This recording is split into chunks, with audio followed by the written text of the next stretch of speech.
Oh, hello, everybody. I'm glad to see you. My name is John. Many people know me as John the Baptist, but we will talk more about that later. For right now, I would like to tell you a story about a handsome young man and his exciting life. Yes, you guessed it, it's about me. So let's get started at the beginning. Well, not the very beginning, that would take too long. Let's start at my beginning. There was this man named Zacharias. He was a priest, and he worked in the temple. He was my father.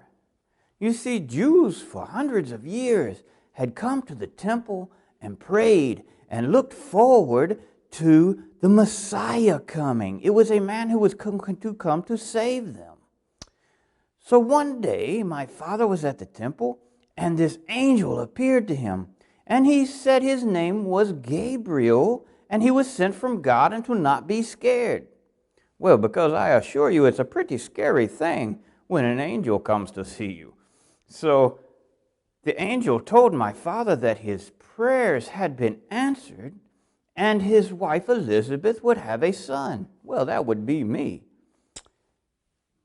And the angel told my father that his son would be greatly loved by God and full of the Holy Spirit.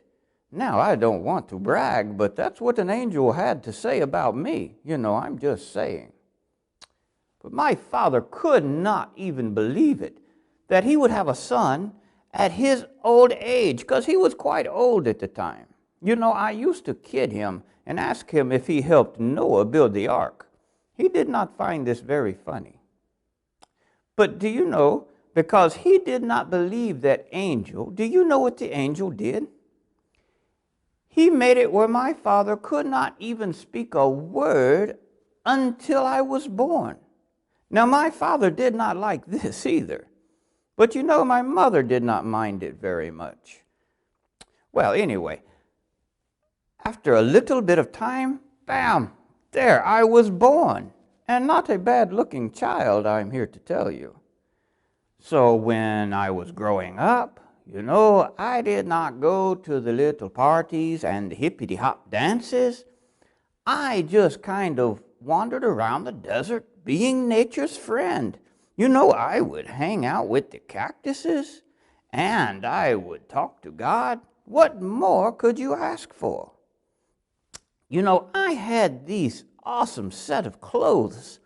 They were made out of camel's hair, and they were very nice, though they were a little itchy and sweaty, and they did smell a little bit, but they were quite stylish, I assure you.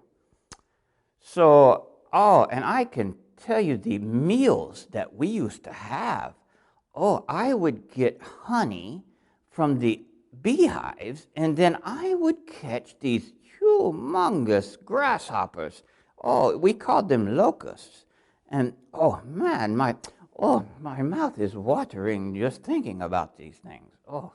So you see, the desert life was not so bad. But one day, God told me, you need to go tell the people about who's coming. And you may be asking yourself, who could be so important that you would need to leave your life of luxury there in the desert to go tell people about? There was this man named Isaiah a long time ago. He talked to God a lot too, And he said that there would be this voice in the wilderness crying, "Make a way for the Lord." Well, I was that voice in the wilderness. But the crying part I don't know about. It was more of a, "Yippee, the Lord is coming." I don't know where they get this crying part from. But anyway, I would go and I would tell people that the Lord is coming and that they needed to stop being bad and start being good. And then I would take them out into the river and baptize them. You see, that's where I get the baptizer part of my name, John the Baptist. Yeah, that's where they get that from. But anyway, you may not know what baptizing is. Let me tell you.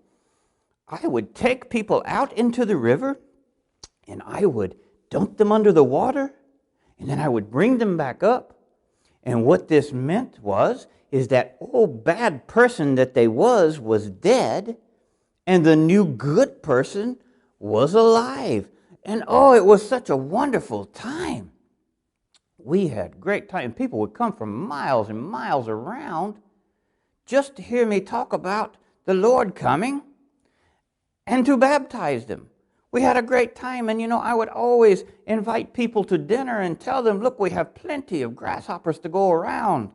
But people always seem to have other plans. I don't understand why, but anyway, one day I was down at the river, and who do you think I'd be seeing? It was my cousin Jesus. I had not seen him in forever. You know how it is when you see cousins you haven't seen for a while. I was so excited. I ran up and I hugged his neck. And that moment, I said, this is the person we've been waiting for, the Messiah. My own cousin Jesus. I could not believe it. I said, oh my goodness, what? Jesus, you are the one that we've been waiting for. I did not know it. And we sat there and we talked. And he said that I needed to baptize him. I said, Jesus, you are the Messiah. I am not even good enough to be carrying your shoes. You should baptize me. Come on, let's go. You baptize me. But he said, no. He said, I needed to baptize him so that other people would know that they needed to be baptized. And I said, well, you cannot argue with logic like that. So we went out into the river, and I put him under the water. And when I brought him back up, this beam of light came streaking down out of the sky like some bird. And this thundering voice, just loud, said, this is my son in whom I am very proud. And oh, I was startled, and I about fell into the river. But, in hindsight, that may have helped the smell of my clothing. But anyway, after this, my cousin Jesus went on to do great and wonderful things. Oh, I wish I had time to tell you about all of them. But that would have to be a story for another day. So for now, I want you to be good. And don't eat too many grasshoppers. They will give you a tummy ache. Okay? So for now, goodbye.